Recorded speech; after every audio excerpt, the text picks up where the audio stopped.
Bharatiya Janata party के 8 सांसद दिल्ली में, क्या 8 सांसदों की आवाज इतनी कमजोर है कि वो दिल्ली में बात नहीं कर सकते, हिमाचल के हितों की बात नहीं कर सकते? कि अगर आपने केंद्र से मदद की है तो आप श्वेत पत्र जारी करें कि कितनी मदद की है। दूध का दूध, पानी का पानी होगा और जनता को सच्चाई पता लगेगी, लेकिन आज तक श्वेत पत्र जारी नहीं हुआ।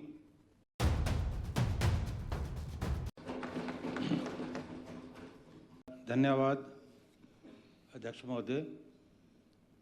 आज चौथा दिन है, अभी भाषण पर चर्चा हो रही है और मैंने यहाँ ये देखा, ये ठीक है, विपक्ष का काम है कि सरकार की कमियों को इंगित करे, लेकिन कोई सकारात्मक सुझाव विपक्ष की तरफ से नहीं आया, खाली टांगे खींचने का प्रयास है। और मैं उन बातों को नहीं दोहराना चाहूँगा। हमारे सत्ता पक्ष के जिन साथियों ने भी अपना वक्तव्य दिया है, उन्होंने तफसील से अपने विचार रखे और आपने समय अवधि भी निश्चित की। अगर कांग्रेस सरकार ने सबसे अच्छा काम किया है जो आपदा प्रदेश में आई, ऐसा मंजर हमने कभी नहीं देखा था। इतना नुकसान प्रदेश में हुआ, लगता नहीं था कि हम पुनर्निर्माण कर पाएंगे, लेकिन सरकार के दृढ़ निश्चय के कारण हम उस आपदा से बाहर निकल के आए। और आपदा के समय जो मदद सरकार ने जरूरतमंदों की, जिनके मकान पूर्णतया नष्ट हुए, लगभग 7 गुना राशि बढ़ाई, समाज के हर तबके तक मदद करने का प्रयास हुआ। और मैं अपने क्षेत्र की बात करता हूं, सेब बहुल क्षेत्र। हमारा सेब का सीजन जो है बिल्कुल दहलीज पे था और ऐसा लगता था कि बागवानों का जो सेब है वो मार्केट तक नहीं पहुंच पाएगा। तमाम सड़कें टूटी थी, क्योंकि हमने तो खुद दौरे किए। लेकिन सरकार के दृढ़ निश्चय के कारण तमाम सड़कें ठीक हुई और हमारे क्षेत्र में एक भी सेब का दाना ऐसा नहीं था जो घर में रहा। पूरा का पूरा सेब जो है मार्केट में पहुंचा। ये बहुत बड़ा काम जो है उस वक्त सरकार ने किया। मैं सरकार को बधाई देना चाहता हूं। मुख्यमंत्री, पीडब्ल्यूडी मिनिस्टर, तमाम काबीना के जो व्यक्ति हैं, सबने बहुत अच्छा काम किया। अब बात आई केंद्रीय मदद की। अभी भी 9 करोड़ से ज्यादा का आकलन है नुकसान हुआ हमारा, लेकिन केंद्र सरकार ने भरपाई नहीं की। और मुझे हैरानी है कि जब भी कोई केंद्र से नेता यहां आते हैं कि हिमाचल की बहुत बड़ी मदद की हमने, अपनी मैं जाना नहीं चाहता कि कौन कहता कि इतनी राशि दी। मैंने पिछली बार भी इस सदन में यह बात कही कि अगर आपने केंद्र से मदद की है तो आप श्वेत पत्र जारी करें कि कितनी मदद की है। दूध का दूध, पानी का पानी होगा और जनता को सच्चाई पता लगेगी, लेकिन आज तक श्वेत पत्र जारी नहीं हुआ। अब जो केंद्र नीति योजनाओं का पैसा यहां आ रहा है, उसको भी मदद में गिन रहे हैं।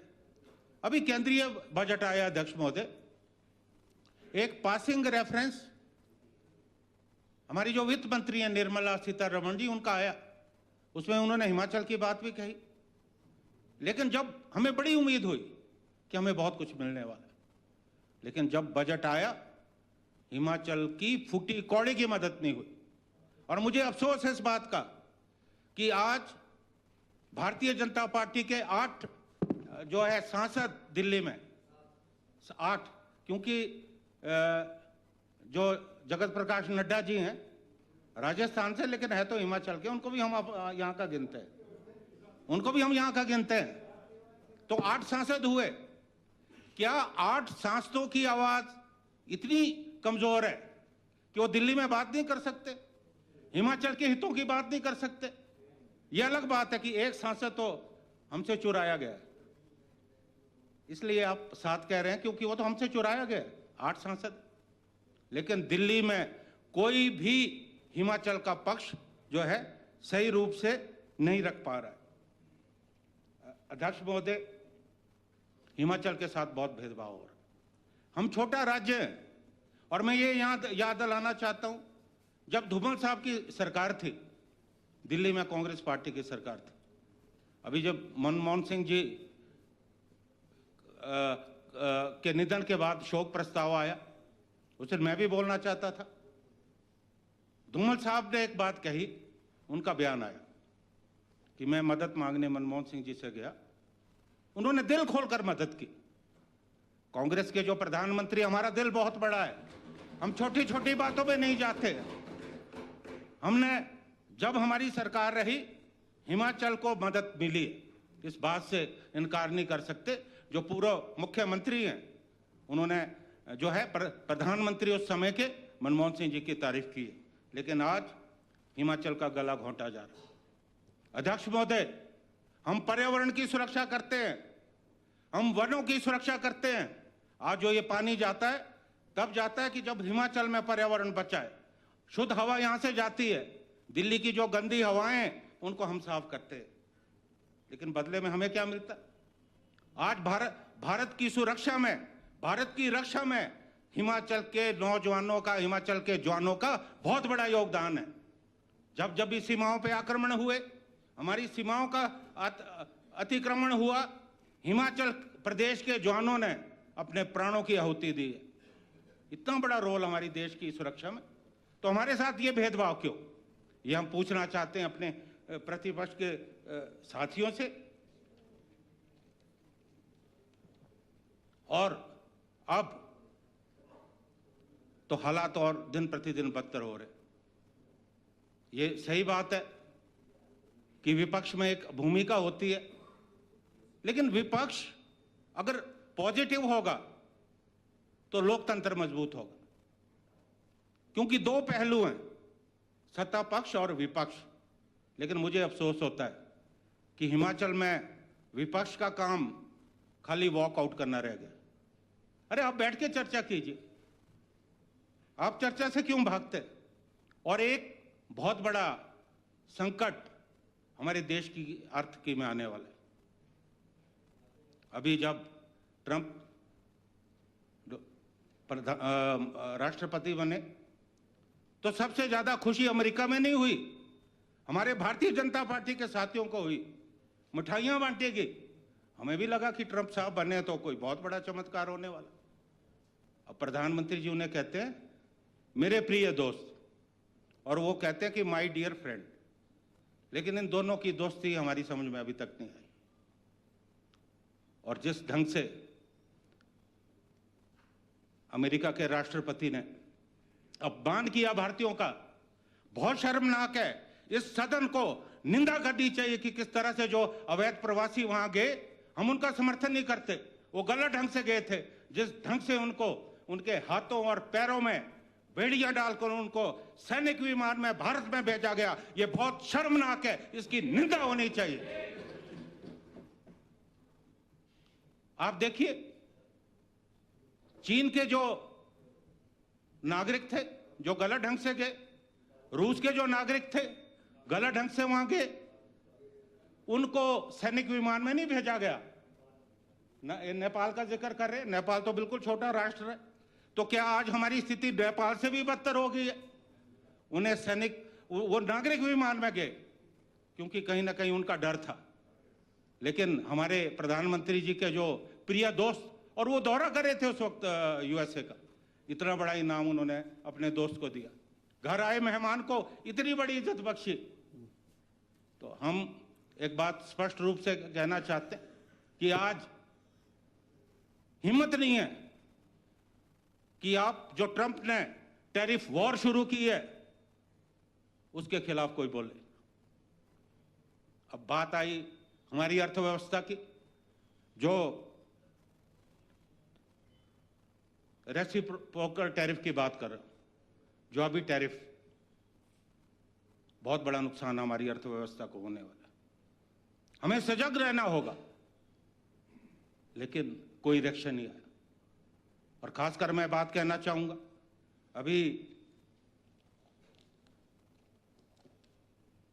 जो उन्होंने रेसिप्रोकल टैरिफ की बात कही, जो हमारा सेब है, अखरोट, बादाम, क्रैनबेरी जैसे जो फ्रूट्स हमारे यहाँ से निर्यात होते हैं,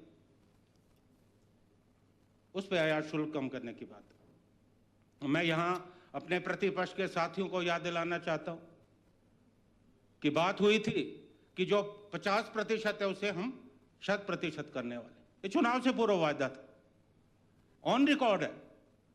लेकिन पिछले वर्ष जब प्रधानमंत्री जी यूएसए गए, वहां पता नहीं क्या समझौता हुआ, जब वो भारतवर्ष लौटे तो सबसे पहले काम यह किया कि 50 से 30% हो।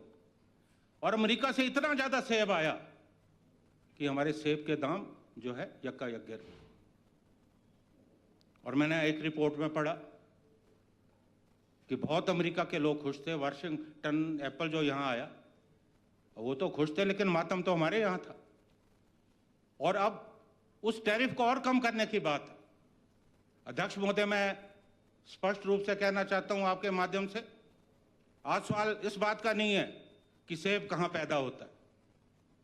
हो सकता है 20-22 चुनाव क्षेत्र हो, लेकिन सेब हिमाचल की आर्थिकी का बहुत बड़ा आधार है।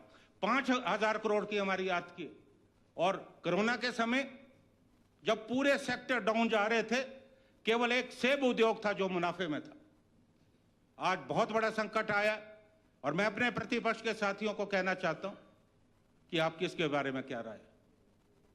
और अगर यह टैरिफ कम हुआ या शुल्क कम हुआ तो हालात ये होने वाले हैं कि बागवानों को अपने हाथों से कुल्हाड़ी लेकर अपने पेड़ काटने पड़ेंगे, क्योंकि लगातार मुनाफा कम हो रहा है, लागत बढ़ रही है, हर चीज महंगी, लेबर महंगी, खाद्य महंगी, दवाइयां महंगी, मुनाफा कम हो रहा है। तो ये बहुत बड़ा संकट है हमारी आर्थिकी पे। और मैं ये कहना चाहूंगा अपने प्रतिपक्ष के साथियों को, और दिल्ली में जो भारतीय जनता पार्टी के हमारे सांसद हैं, और सौभाग्य से हमारे जो हिमाचल से केंद्रीय स्वास्थ्य मंत्री हैं, भारतीय जनता पार्टी के राष्ट्रीय अध्यक्ष हैं, हिमाचल से हमारे सहपाठी रहे हैं विश्वविद्यालय में, उनसे भी हम उम्मीद करते हैं कि इस मामले को दिल्ली में उठाए और किसी भी हालत में ये आयात शुल्क कम नहीं होना चाहिए, नहीं तो हमारी जो आर्थिकी है वो बिल्कुल जो है बर्बाद हो जाएगी। तो अध्यक्ष महोदय, मेरा ये कहना है कि मैं लंबी चौड़ी तफसील में नहीं जाना चाहता, मैं बिल्कुल अनुशासित व्यक्ति हूं। आपने जो समय दिया है, अभी आप घंटी डी बजा रहे हैं, मैं ज़्यादा समय नहीं लूँगा। मैं केवल एक बात कहना चाहूँगा कि आज ज़रूरत इस बात की है, चाहे हमारे सत्ता पक्ष के लोग हैं, विपक्ष के लोग हैं, हिमाचल सबका है। हिमाचल को एक मिनट बनाने में this is against etiquette Vinod ji, this is not allowed in the house. चलिए प्लीज प्रोसीड। हिमाचल को बनाने में बहुत बड़ा योगदान कांग्रेस पार्टी का रहा है। हिमाचल के निर्माण में अगर भूमिका डॉक्टर यशवंत सिंह परमार की रही है, उसके बाद हिमाचल को आगे बढ़ाने में श्री वीरभद्र सिंह, रामलाल जी, मैं ये नहीं कहता, शांता कुमार जी ने भी काम किया, धूमल साहब की भी भूमिका रही है। हमारे अभी पूर्व मुख्यमंत्री बैठे नहीं है, उन्होंने भी अपना समय में शायद अच्छा प्रयास किया, लेकिन वो जिस ढंग से आज हिमाचल प्रदेश कर्ज की गर्त पे नीचे गिरता जा रहा है, वो उसको रोक नहीं पाए। आज तो हमें रिपेयर का काम करना पड़ रहा है।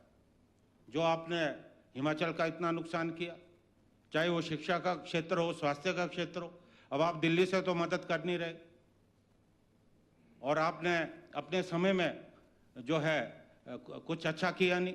आज शिक्षा के क्षेत्र में हिमाचल फिर से कोशिश कर रहा है आगे बढ़ने की। मैं मुख्यमंत्री जी को, हमारे शिक्षा मंत्री यहाँ बैठे हैं, इनको भी बधाई देता हूँ कि ये अच्छा काम कर रहे हैं।